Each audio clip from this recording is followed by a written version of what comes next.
Hello and welcome to the latest episode of the Low Budget Review Show. I am your host, Eric Smith.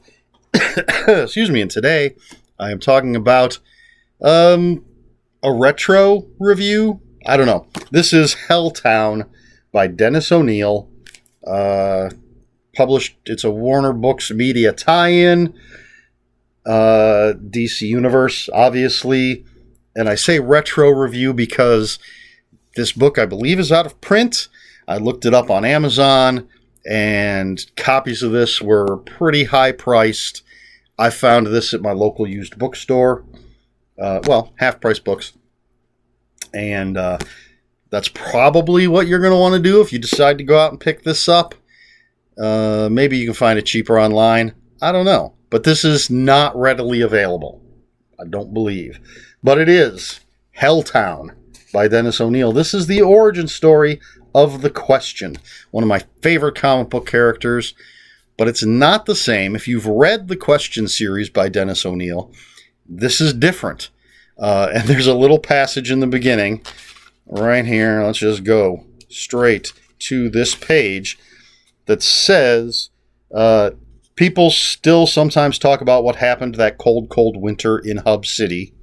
And then a little further down, it says, most bizarrely, there was even a comic book series based on the story, which got a lot of it wrong.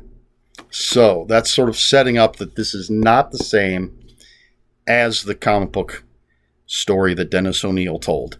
Now, of course, The Question was created by Steve Ditko. I have not read any of the Steve Ditko Question stuff, so I can't speak to that. I only know the Dennis O'Neil stuff and what has come after that. And I absolutely loved that series. Dennis O'Neil, Dennis Cowan, the other artists that were on there. I think Dennis Cowan did the bulk of the work. I should have looked up this cover artist because I really like this picture. And you can see there's some Batman there. And there's Lady Shiva. But, and this there were 4 books in this DC Universe series. But this one, I mean, it's The Question, one of my favorites. So, who is The Question? For those of you who don't know, he's not a super well-known character. So let's go with what the book says. And we have Charles Victor Zaz, who is returning to Hub City after being gone for about 10 years. He was left on the doorstep of an orphanage as a baby, grew up in an orphanage, and eventually went out into the world, just bummed around, did odd jobs, had relationships. Well, now he's coming back. He wants to know who he is, where he comes from, maybe find out who his parents are. But when he arrives in Hub City, it's a shithole. I mean, how else are you going to describe it? It is a shithole. But he comes in, and, I mean, there's trash fires and a factory that's just belching pollution and bikers, and not that there's anything wrong with bikers, but this is, you know, the kind of stereotypical bad guy bikers. The city hall is covered in graffiti, and there's people passed out on the front lawn. And so Vic has some odd encounters with people. He finds a place to stay. He goes to the local radio station and is provisionally hired to maybe be a reporter. He meets Myra Connolly, who is a reporter, a freelance reporter. And then he is sent to Aristotle Rodar, not sure how you pronounce his name, Tot, they call him. Tot gives him a place to stay. So Vic starts, Charles Victor Zaz, changes his name to Vic Sage, and that's sort of his professional reporter name, and starts looking into things and gets what seems like a little fluff piece for the radio, but it kind of gets his curiosity up, and things aren't what they seem, and Tot gives him this souped-up VW to use as a car. Sage gets on the wrong side of the wrong people, and he's how far do I go with this? He's almost killed. He's taken to martial arts expert Richard Dragon. He's trained. He eventually comes back to Hub City and takes on, I think they talked about it a little bit. Yeah, I think maybe he took on the mantle of the Question before he's almost killed. But he comes back. Now he's the Question, full blown the Question. He's going to take down the bad guys in Hub City. So, as the Question, he wanted to. He was becoming known around town, Charles Victor Zaz. So he wanted to be able to go incommunicado. So what Aristotle did, he's a genius. He has these chemicals and this and that. So he had this flesh that I believe was originally for like burn patients and stuff. So it's a mask that Vic Sage puts over his face. He releases this gas and it seals it to his face, and it's blank. And at the same time, there's a secondary gas. These gases are kept in a belt buckle. There's a secondary gas. He wears special clothing with a chemical treatment, and when he hits this other gas, it changes the color of his clothes. So if he's wearing this white coat, it'll change to black and everything. So he's got no face, and his clothes are different color than what he was wearing. Pardon, I hit something with my hand. So that's the look of the Question, which I absolutely love. I don't know why. I just love that blank face look. Plus, he's wearing, trench coat and the fedora and everything. So now he's the Question, and he's going to take down the bad guys in Hub City. So that's basically, I gave you a lot there. Now, first of all, this is really well written. I don't know which different muscles a writer is using when they're writing a comic book versus a prose novel, but Dennis O'Neil, knows what he's doing when he's writing prose. This is a character, I think, that was probably pretty near and dear to his heart. He wrote the comic for a long time. And it's interesting that he chose to retell this story the way he did, with the changes that he made. But it is well written.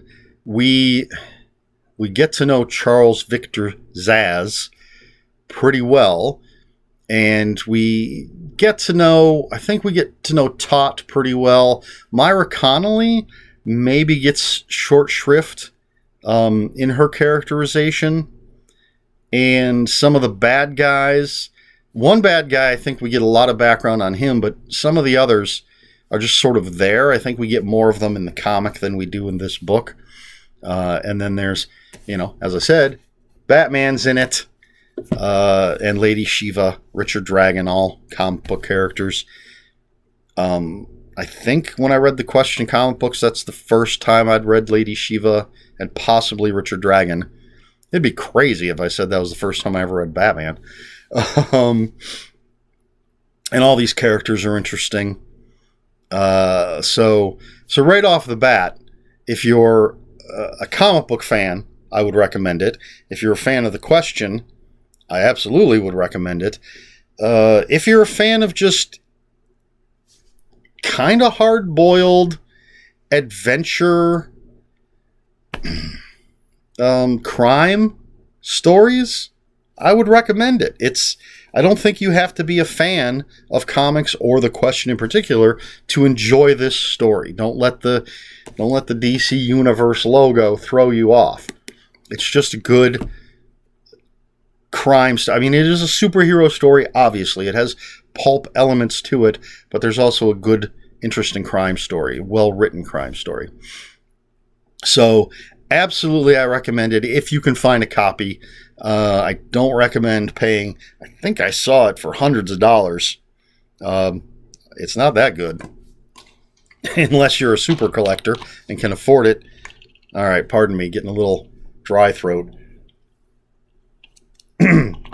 There wasn't much left in there, but it helped a little. All right, so now I'm going to talk just a little bit about the differences between this and the comic book.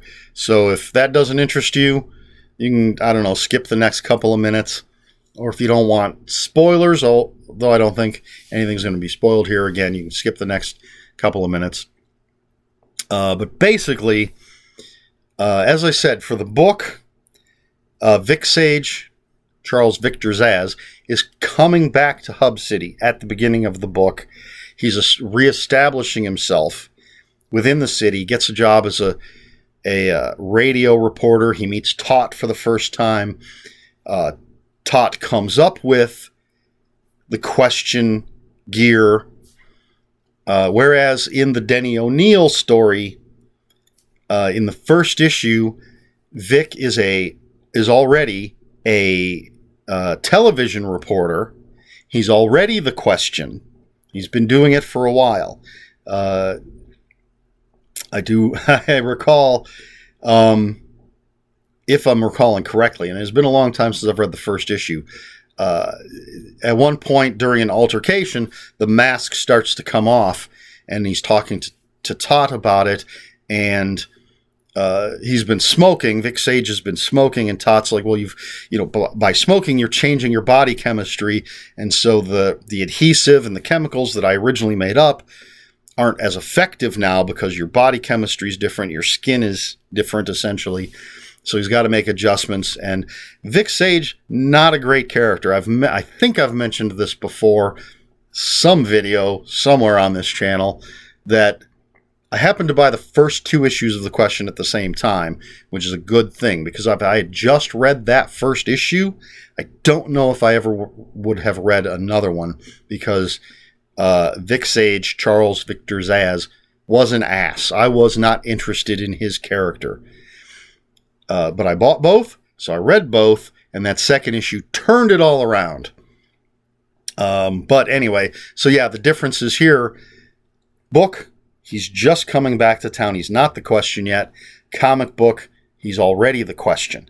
The part where they want him killed, and he ends up training with Richard Dragon, that's pretty much the same. There may be some minor differences, but that's essentially what happens in both.